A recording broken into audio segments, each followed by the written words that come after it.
Ahora ayúdanos a entender tu palabra. En el nombre de Jesús lo pedimos. Amén. Les invito a abrir sus Biblias en el capítulo 5 del libro de Marcos. Marcos, capítulo 5. Y vamos a estar hablando de los acontecimientos que se describen en ese capítulo, en los versículos del 1 al 20. Dice el primer versículo: vinieron al otro lado del mar, a la región de los Gadarenos. Y si ese es el otro lado, entonces ¿cuál es el otro lado? ¿Me entendieron? Cuando fui a predicar República Dominicana, me llevaron a la otra banda. Y yo, cuando me llegué a la otra banda, yo quería saber dónde estaba qué cosa. La otra banda, porque si hay otra banda es porque hay otra banda. Y si hay una orilla es porque hay otra orilla. Ellos me explicaron que la tradición dice que fue que mataron una res, se robaron, ¿no?, una vaca y la mataron. Y entonces apareció una banda. Y entonces los guardias decían, ¿y dónde está la otra banda? Decía que la otra banda estaba por no sé qué pueblo, por allá, no sé si era por Bahía, por dónde fue que la llevaron. Pero se llevaron la otra banda por otra parte y parece que esa nunca apareció. Lo que sí fue que me encontré gente muy linda en esa banda. Aquí dice el versículo 1, y Jesús fue al otro lado del mar. Se está refiriendo al mar de Galilea. Si ustedes estudian el capítulo 4 del libro de Marcos, van a encontrar cuántas cosas lindas a través de parábolas Jesús dijo ese día. Pero la gente se agolpaba tanto que Jesús tuvo que entrar en una barca para poderles hablar. Esta historia no solamente aparece en Marcos capítulo 5, sino que aparece en Mateo capítulo 8 y Lucas capítulo 8. De las tres, Mateo es el que habla menos del incidente, pero a la vez Mateo dice que habían dos hombres. Marcos y Lucas dicen que había un hombre. Lo importante no es cuántos hombres habían, sino qué fue lo que sucedió en ese lugar. La razón por la que Jesús se dirigió al otro lado, dice que los discípulos tomaron a Jesús tal y como él estaba, así en la barca, estaba predicando, y él le dijo, bueno, denle para adentro, y dice, bueno, vamos para allá, y atravesaron una distancia de 11 kilómetros en un botecito que me imagino que era remos, 11 kilómetros en el mar. Esa noche, el diablo quiso destruir a Jesús, porque Jesús iba a invadir su territorio. Hermanos míos, el diablo es real. Él quiere que nosotros pensemos que es solo un concepto, pero no es verdad. La razón por la que nosotros no nos encontramos más con el diablo es porque estamos protegidos por el Espíritu de Dios. Pero tan pronto como usted se sale un poquito del Espíritu de Dios, el diablo se encarga de meterse en su camino. Dice la Biblia, ¿se acuerdan las palabras de Jesús hablando? Cuando usted saca un demonio, su casa está limpia, pero cuando se aleja de Dios, en vez de uno, ¿cuántos vienen? Vienen 7 demonios y se meten en su vida. Y usted dice, ¿cómo es posible que ese hombre que predicaba la palabra de Dios haya dejado a su esposa, haya abandonado a sus hijos? ¿Cómo es posible que esté perdido en los vicios? Sencillamente porque al alejarse de Dios pierde el dominio sobre sí mismo y el diablo se apodera de él. Pero hermanos míos, con esas cosas no se juega. Esa noche el diablo quiso matar a Jesús. Jesús estaba durmiendo, estaba cansado. La gente piensa que los que predican no se cansan. Miren, hermanos míos, cuando usted termina de predicar un sermón, termina con un agotamiento mental, que lo recomendable es que usted descanse por lo menos 1 o 2 horas para reponerse, porque es increíble la cantidad de energía que usted gasta tratando de comunicarse, porque no es hablar, es tratando de comunicarse face to face con cada uno de los oyentes. Y si usted hace esto de forma regular, se va a dar cuenta de la reacción de las personas. Y dependiendo de la reacción de las personas, usted encausa el sermón. Dice, si la gente se te duerme, no despierta a la gente, pincha al cura. El cura es el que tiene que encargarse de que la gente no se duerma.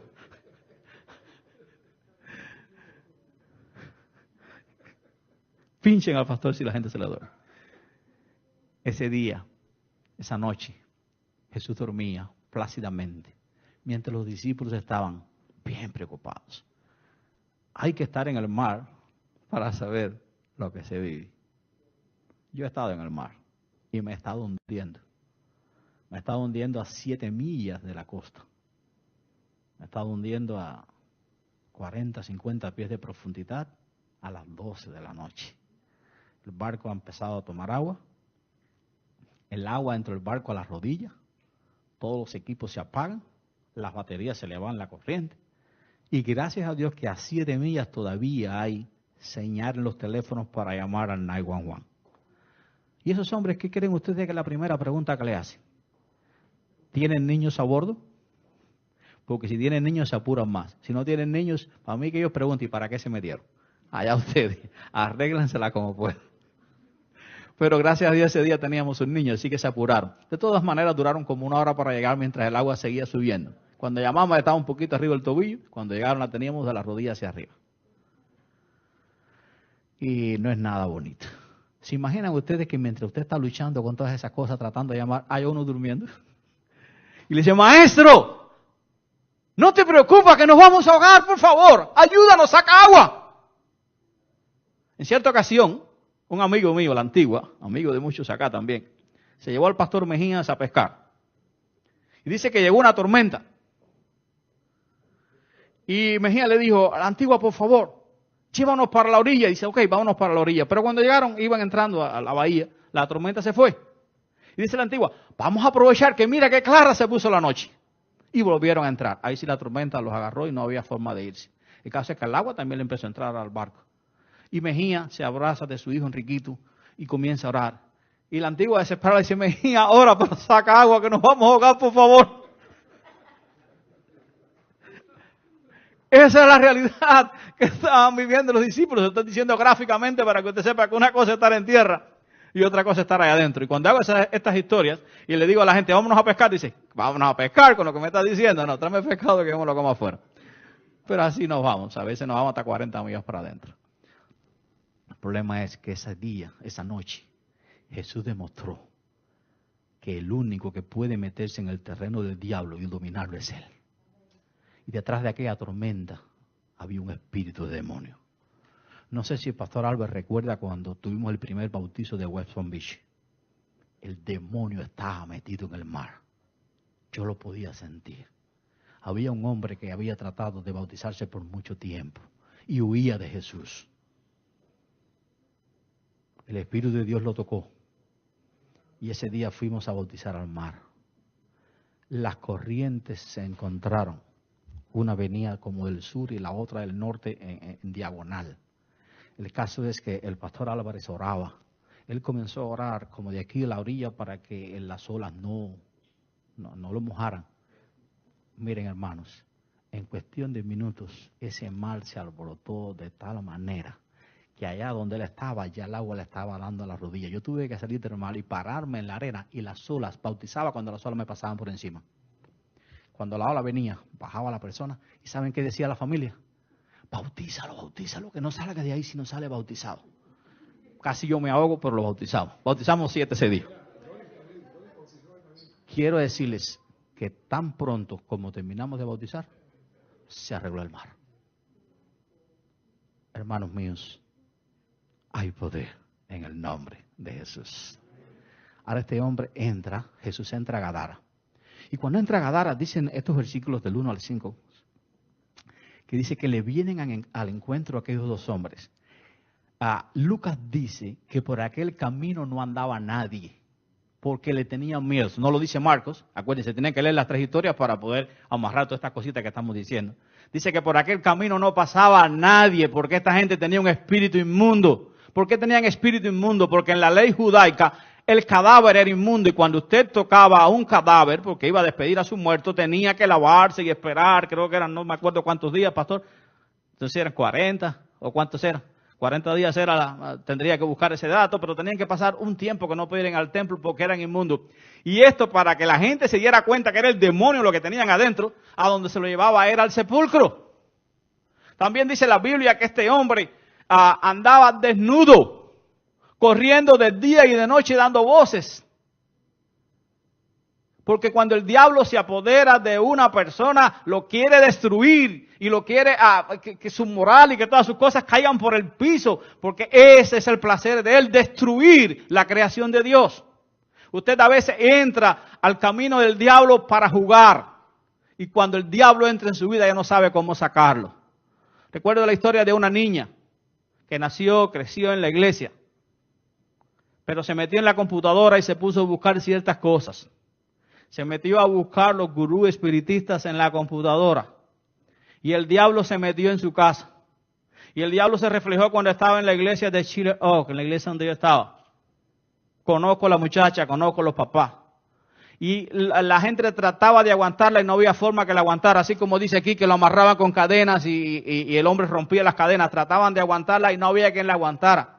La muchacha daba voces que no era su voz, era una voz que se apoderó de ella, que hablaba a través de ella. Dicen que aquello metía miedo. Dice que el pastor Serrano fue el que se arrodilló porque habían otros pastores que estaban allí y le decían ven a orar y no querían ir porque tenían miedo. ¿Y saben por qué tenían miedo? Porque el diablo comenzó a relatar los pecados de todos.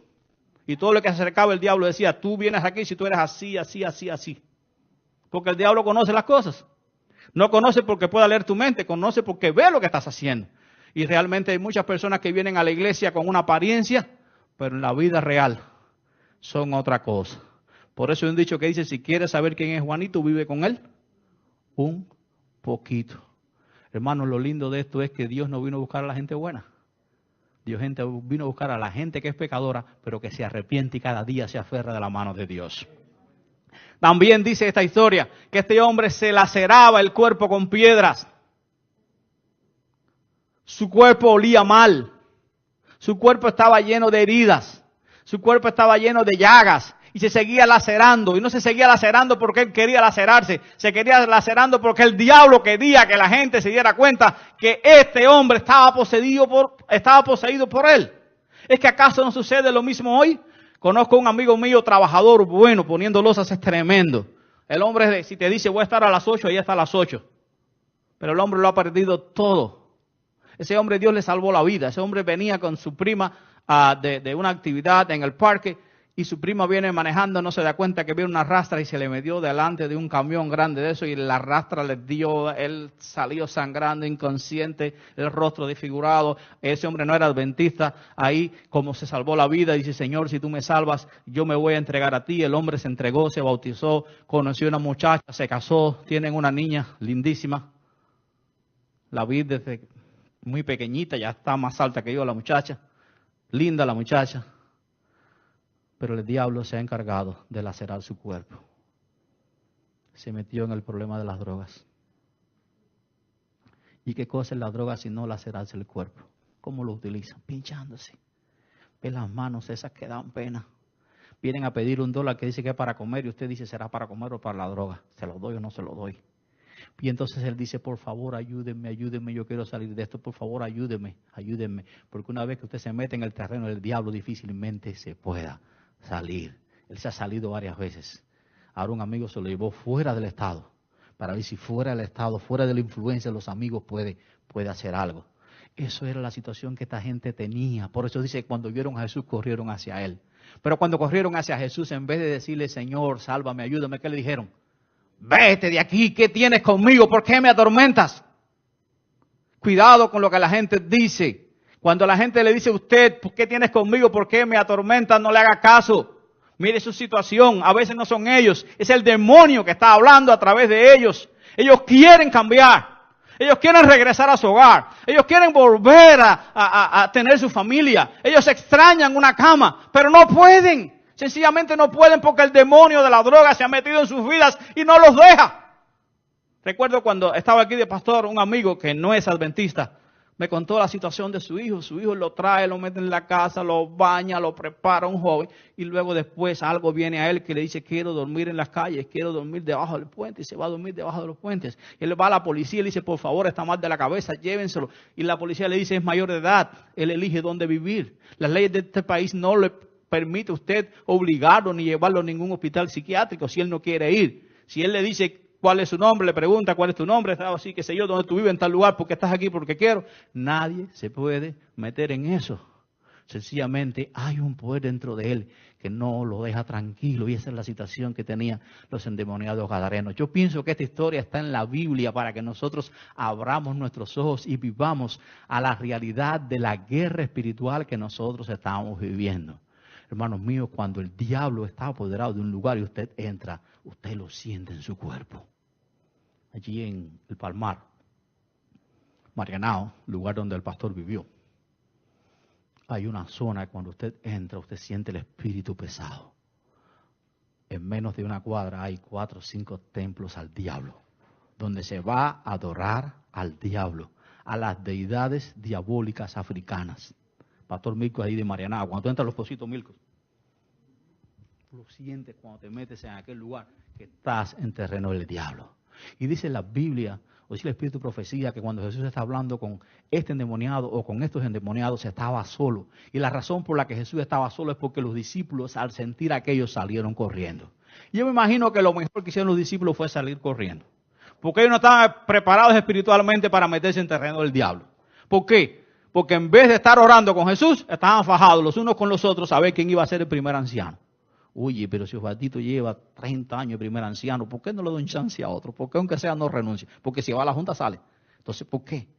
Hermanos míos, no se trata de quién es el primer anciano, ni quién es el segundo, ni quién es el tercero. Se trata de quién está sirviendo a Dios. Mientras estemos luchando los unos a los otros por el primer puesto, como luchaban los discípulos, no estaremos preparados para hacer la obra a la cual Dios nos está llamando. Pero dice que Jesús hizo algo que difícilmente se hubiera entendido en ese momento. Y lo que Jesús hizo fue preguntarle el nombre. El nombre pudo haber sido Pedro, el nombre pudo haber sido Juan, el nombre pudo haber sido Roberto, pero la respuesta de él, mi nombre, ¿qué cosa es? Mi nombre es Legión. Legión era, la legión romana contaba de 6,700 hombres. En otras palabras, mi nombre es muchos demonios, estamos aquí, por eso hay tanto poder en este lugar. Ese es mi nombre. Y la gente se pregunta, ¿por qué Jesús preguntó? Dice, Jesús preguntó cuál es tu nombre para que los discípulos pudieran entender que la guerra era espiritual. Que no se trataba de que aquellos hombres querían ser como eran, sino que se habían puesto a jugar con el diablo y ahora no tenían poder para salirse. La razón por la que lo amarraban con cadenas es porque en algunos momentos podían recobrar su voluntad y pedían, por favor, amárrenme, yo no quiero ser como soy, amárrenme aquí, no tengo control sobre mi vida. Pero después, cuando a ese momento pasaba, las cadenas, venían los demonios y rompían las cadenas porque el diablo quería que la gente supiera que él tenía poder. Y fue esa la razón por la que se apoderaba de esa manera de esa gente. Y también era la razón por la que mucha gente allí trataba de ganar ventaja con esto y tratando el diablo ganando terreno y ellos tratando de hacer dinero y eso es lo que sucedía. La razón por la que Jesús va y le pregunta a Legión era sencillamente para demostrarle a la gente que la verdad era que la guerra era espiritual. Hermanos míos, hoy vivimos una guerra espiritual. El diablo está en todas partes. Cuando suceden cosas que usted no tiene explicación, ore a Dios para que le dé sabiduría, porque el diablo ha estado presente. Continúa el relato bíblico que estos demonios, ante la presencia de Jesús y al verse sin poder, pidieron una cosa pensando que iban a engañar a Jesús. Dice, mándanos a los cerdos. ¿Saben por qué los demonios dijeron, mándanos a los cerdos? Porque el diablo sabe que la gente está dispuesta a seguir a Jesús si no se les toca el bolsillo. El problema está aquí. Dice, ¿por qué Jesús habló tanto de dinero? Después de la palabra amor, la palabra que más aparece en el Nuevo Testamento tiene que ver con posesiones o dinero. ¿Sabían eso? ¿De qué habla el hijo pródigo? ¿Cuál fue el problema del hijo pródigo? La herencia. Y en la misma, Lucas 15, está la trama perdida. ¿Y qué cosa es la trama? Ven acá. Y ahí también está la oveja perdida. ¿Y qué cosa es la oveja perdida? Fíjense, en el mismo capítulo solo se habla de dinero y posesiones. Dice, la razón por la que Jesús hablaba tanto de dinero es porque el dinero es su principal competidor. La gente es capaz de aceptar a Jesús si no le afecta económicamente. Pero le pones la mano en el bolsillo y ahí los perdiste. Recuerdo un señor, pobre viejo, creía que tenía dinero. Debe haber tenido unos 50 centavos de dólar. Eso es lo que tenía. Era unos 20 pesos cuando aquel. Y llegó a la iglesia. Le hablan del evangelio. Por fin la esposa orando por él muchos años. Pero cuando llegó a la iglesia ese día recogieron ofrenda de escuela sabática. Recogieron ofrenda de inversión. Recogieron ofrenda de agradecimiento. Y le dijo a la mujer, vámonos de aquí que me van a pelar los bolsillos. Y se fue. Y no hubo quien lo hiciera volver. Pesito cubano, tú estás hablando de 5 centavos de dólar. Pero decían, me van a pelar el bolsillo. Vámonos de aquí, hermanos míos. La razón por la que la gente expulsó a Jesús de aquel lugar es porque decían, perdimos todo lo que tenía con los cerdos. Y si este sigue caminando para adelante, ¿dónde va a parar? Aquí lo vamos a perder de todo. Es mejor que él se vaya y que esta gente siga endemoniado y no que él salve a estos dos y nosotros perdamos nuestras posesiones. Porque a la gente no le importa si usted está bien o no está bien. A la gente lo que le interesa es garantizar su economía, sin darse cuenta que un día se van de este mundo con lo mismo que trajeron. Nada trajeron, ¿y qué cosa? Y nada se puede llevar. El dinero, las posesiones son de Dios. Las da a quien Él quiere. Si usted es fiel con el Señor y reconoce el señorío de Jesús, las bendiciones van a llover sobre usted. Si usted trata de jugarle sucio a Dios y hacer promesas y no cumplirlas, sencillamente más temprano que tarde, usted se verá en bancarrota. Y hay muchos ejemplos que les pudiera poner. El caso es que ahora la gente le dice, mira, ¿sabe qué? Vete de aquí porque aquí no te queremos. Y Jesús nunca fuerza a nadie. Jesús viró la espalda, se montó en el barquito y ahora viene el endemoniado. Pero yo me quiero ir contigo. Y Jesús le dijo, ok, si esa es tu voluntad, vamos conmigo. ¿Eso fue lo que Jesús le dijo? No. Tú tienes una misión. La camino me permiten hacer. Tu misión es ir a los tuyos y decirle cómo Jesús transformó tu corazón. Decirle a la gente que muchas veces quisiste romper las cadenas de Satanás, de circunstancias para regresar a tu familia. Decirle que tú sí amabas a tu familia, pero no tenías el poder de voluntad, porque tu voluntad estaba dominada por el diablo. Pero también decirles que ante la presencia de Jesús, los demonios huyeron. Y que hay poder para transformar en el nombre de Jesús. No solamente para curar, sino también para salvar en el nombre de Jesús. Hay aquí un PowerPoint que les quiero presentar rápidamente, que dice, ¿por qué nosotros debemos testificar en el nombre de Jesús?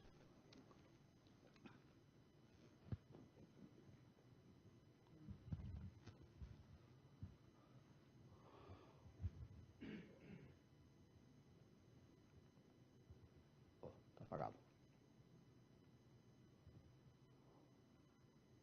El primer impulso del corazón regenerado es de traer a otros al Salvador.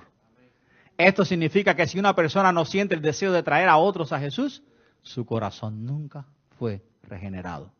La única forma de crecer en la gracia es trayendo a otros a Jesús. No es una tarea que puedas hacer si te sobra tiempo, es imperativo.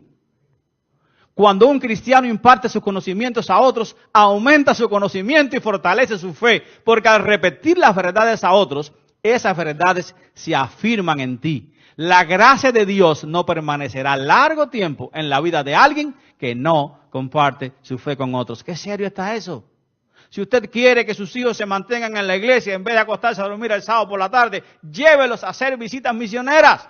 El primer día van a salir quizás no contentos, pero la segunda vez, si usted sabe hacerlo, usa la astucia. ¿Cómo la astucia? A los muchachos no les interesa mucho lo que son las cosas espirituales, pero sí les interesa ayudar. Eso es algo que es innato en la juventud, ayudar. Usted se gasta $20 el viernes y compra ciertas cosas y le dice a sus hijos, por favor, yo quiero que vayas conmigo porque queremos ayudar a algunas personas que están necesitadas. Y ellos le van a coger sabor. Pero cuando usted entrega esos bienes, también ora con ellos. Le ofrece una oración, si se la aceptan, ora con ellos. ¿Y qué están haciendo los muchachos? Están orando. Y el próximo sábado, en vez de ser usted, son ellos los que van a decir, papá, ¿y a qué hora nos vamos? Porque eso es lo que les gusta. Hermanos míos, busquen la forma. Dice, cuando ellos hacen estas cosas, la gracia de Dios permanece en ellos. Si yo estoy aquí hablándoles hoy, es porque cuando yo tenía 14, 15, 16 años, habían gente en la iglesia que me prestaban una bicicleta que yo no tenía y me invitaban y salíamos a hacer obra misionera. Oiga, le cogí un gusto a eso, porque no hay nada que traiga más placer, satisfacción y gozo a un corazón que ver a otros entregándose a Jesús por tu esfuerzo. El que comparte su fe no apostatará nunca. ¿Por qué tenemos tanta gente que deja la iglesia? Porque no están compartiendo la fe. Dice, el que comparte su fe no apostatará nunca. Los cristianos que viven una vida inactiva y se comprometen a traer a otras personas a Jesús y no se comprometen a traer otras personas a Jesús, sienten que no pueden regresar al mundo, se sienten bien en la iglesia, y así se mantienen en los contornos de Sión, albergando pequeños celos, envidias, chascos y remordimientos. Están llenos de un espíritu que busca faltas y se alimentan de los errores de los hermanos. ¿Conocen personas así en la iglesia? Donde quiera las hay. Con frecuencia hay personas sinceras que viven preocupadas en llevar a la iglesia a un nivel de comportamiento ejemplar. Dice, no hay nada de malo en esto, pero si se olvida que la testificación es la clave en la vida del cristiano, si se olvidan de eso, corren un gran peligro. La oración y el estudio diario de la Biblia son indispensables, pero necesitan ser acompañados con el trabajo de indicar el camino a los que están en tinieblas. De otro modo, la vida devocional se vuelve vacía y no tiene, ¿qué cosa? Sentido. Felipe sabía que su amigo Natanael escudriñaba las profecías y lo descubrió en su lugar de retiro mientras oraba debajo de una higuera, donde muchas veces, ¿qué cosa? Habían orado juntos. Si deseas tener éxito en la obra misionera, cuéntale a tu amigo lo que Jesús ha hecho en tu vida. Cuando veo muchachos que están un poco indecisos si se bautizan o no, yo les cuento mi historia. Todavía mi mamá no me ha explicado por qué el día en que yo me bauticé, ella lloró. A veces se llora de emoción, pero a veces usted se pregunta, ¿por qué estará mi mamá llorando? Pero yo era muy tranquilo, eso sí les puedo decir. Me dieron muchos cocotazos los diáconos en la iglesia. Hasta me reía cuando algo le pasaba a ellos por la cantidad de cocotazos que me dieron. Porque me gustaba más correr en el pasillo que sentarme dentro de la iglesia. Y no les pasa eso a los muchachos. A veces usted pregunta, ¿dónde están los muchachos? Andan por ahí dando una vuelta, embarajando, dicen que van acá, que van al baño a tomar un poquito de agua. Y usted piensa, hermanos míos, los muchachos son la esponja, ellos siempre están recibiendo. Pero el día que yo me bauticé, mi mamá lloraba. Si no fuera por el Espíritu de Dios, hoy yo seguramente no estaría aquí. Pero hubo, como le dije anteriormente, personas mayores que se dieron cuenta de eso y me invitaron. Me llevaban a su casa, me llevaban a almorzar y después nos íbamos a hacer obra misionera. Y ese celo misionero, hermanos míos, nunca le va a permitir apartarse ni apostatar, porque el Espíritu de Dios va a estar con usted. Esa es la clave de la testificación. El mundo ya estaría evangelizado si se hubiera seguido el plan maestro de Jesucristo y nos hubiéramos preocupado en llevar a cada miembro de la iglesia a buscar a sus amigos, parientes y vecinos. Hermanos míos, cuenta la historia que aquella gente que rechazó a Jesús, por mucho tiempo tuvieron en su mente la pérdida material que sufrieron por Jesús. Pero al ver la transformación de aquellos hombres, o de aquel hombre, según Marcos y Lucas era un hombre, según Mateo eran dos, que no regresaron a los sepulcros, que siguieron cuerdos y que seguían diciéndole lo que Jesús había hecho por ellos. Dice que traía una alegría, una seguridad al pueblo. Ahora podían caminar libremente, que eso se sobrepuso a la pérdida material. Y muchos se alegraron de que Jesús hubiera ido a aquel lugar.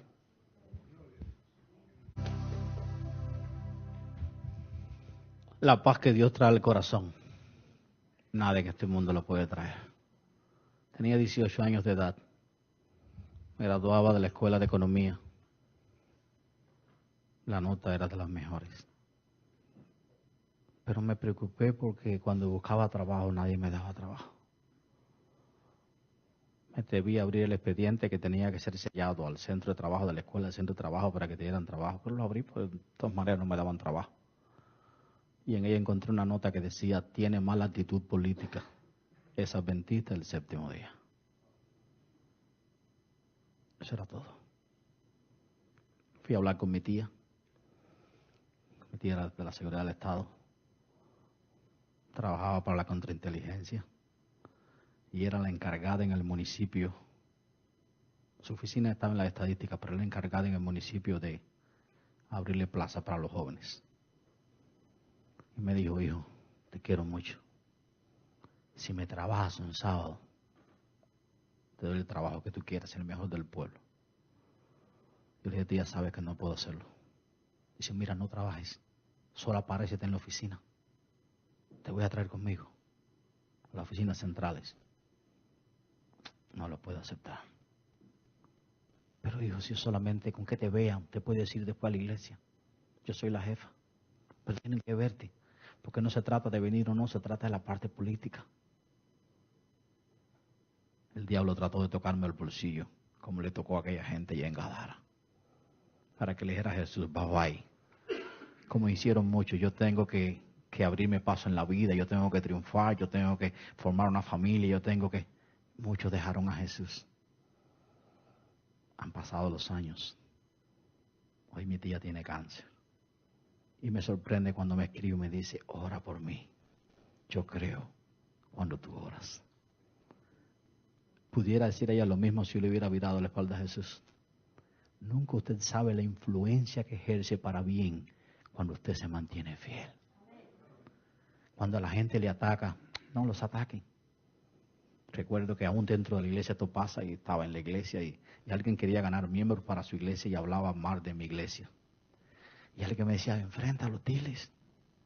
Yo no, de eso se encargue Dios. Poco tiempo después, ellos eran miembros de mi iglesia y mis amigos. Pero nunca me fajé con ellos, eso déjaselo a Jesús. Y hoy son mis amigos de verdad. Y si se enteran que yo estoy ahí, para allá van. Y estoy hablando entre pastores. Hermanos míos, recuerden que la batalla es espiritual, que el diablo se encarga de dividir, pero Jesús viene a traerte paz y a unirte. El diablo se encargó de que aquella gente, porque se les tocó el bolsillo, le dijeran a Jesús, vete. Pero mire qué lindo el versículo 14 del libro 8 de Lucas. Dice, cuando volvió Jesús, porque Jesús volvió, Jesús siempre vuelve. Dice, cuando volvió Jesús, lo recibió la multitud con gozo, pues todos les esperaban. Hermanos míos, sé fiel hasta la muerte, dice Jesús, y yo te daré la corona de la vida. Pero no te la va a dar solo a ti, sino a todos los que esperan su venida. No saben la alegría que sentí